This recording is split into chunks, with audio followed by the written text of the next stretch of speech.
Star জলসার একটি জনপ্রিয় ধারাবাহিক হলো সন্ধ্যা তারা। দুই বোনের কাহিনী নিয়ে তৈরি হয়েছে এই জনপ্রিয় ধারাবাহিকটি। ধারাবাহিকের সন্ধ্যার চরিত্রে অভিনয় করছেন অন্বেষা হাজরা, আর তারার চরিত্রে অভিনয় করছেন অমৃতা দেবনাথ। দুই অভিনেত্রীর দুই চরিত্র সকলের বেশ ভালো লাগছে, কিন্তু কয়েকদিন যাবৎ অভিনেত্রী অমৃতাকে দেখা যাচ্ছে না। দর্শকদের কৌতূহল, কেন দেখা যাচ্ছে না? বর্তমানে ধারাবাহিকে দেখা যাচ্ছে আকাশ নীল তারাকে ভুলে সন্ধ্যার সাথে সুখে শান্তিতে সংসার করছেন, কিন্তু তারা কোথায়? তারাও তো সন্তান সম্ভব ছিল, তারার কি হলো? তারাকে আর দেখা যাচ্ছে না কেন? এই নিয়ে রীতিমতো দর্শকরা ক্ষুব্ধ। সকলেই প্রশ্ন করছেন, সকলের মনে কৌতূহল জাগছে, অমৃতা কি অভিনয় ছেড়ে দিলেন?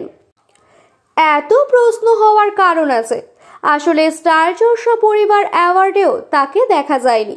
ধারাবাহিকে না দেখতে পাওয়া, পুরস্কার বিতরণীতে না দেখতে পাওয়া, এই নিয়ে সকলের মনে কৌতূহল বেশ জোরালো।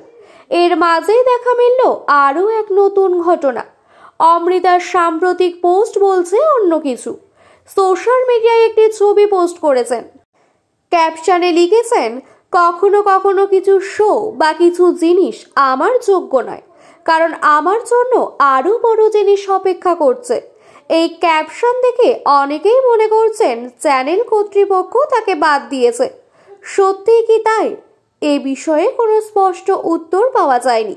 তবে সন্ধ্যা তারা যে প্রোডাকশনের, সেই প্রোডাকশন হাউসের সরস্বতী পুজোয় যেতে দেখা গেছে অমৃতাকে। এই খবর একটু হলেও স্বস্তির নিঃশ্বাস ফেলাচ্ছে তার অনুরাগীদের।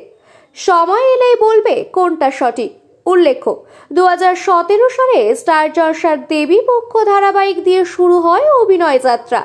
তারপর করেন বকুল কথা ধারাবাহিক। বকুল কথা ধারাবাহিকে অভিনয় করেই তিনি জনপ্রিয় হয়েছিলেন। তারপর দেখা গিয়েছিল মন ফাগুনে।